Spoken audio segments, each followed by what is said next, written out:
আসসালামু আলাইকুম। আজকে আমি আপনাদের দেখাবো মরিচের আচারের রেসিপি। মরিচের আচারের রেসিপির জন্য এখানে নিয়ে নিয়েছি পাঁচফোড়ন, রসুন এবং মরিচ, শুকনো মরিচ।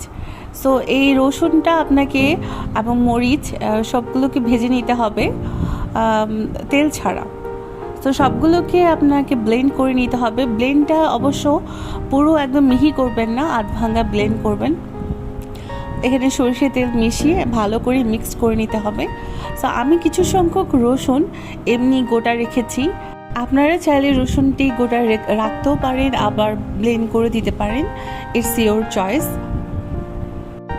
আচারটি খুব ভালো করে মেখে নিতে হবে যেন প্রত্যেকটা জিনিস ভালোভাবে মিক্সড হয়ে যায়। আমার আচার এখন রেডি। আমি এখন বয়ামে ভরে নিচ্ছি আচারগুলো। এগুলো আপনি সুন্দরভাবে স্টোর করে কয়েক মাস রেখে দিতে পারবেন, কয়েক মাসও কিছু হবে না। আজকের মতো এখানেই শেষ করছি। সবাই ভালো থাকবেন, সুস্থ থাকবেন। আল্লাহ হাফেজ।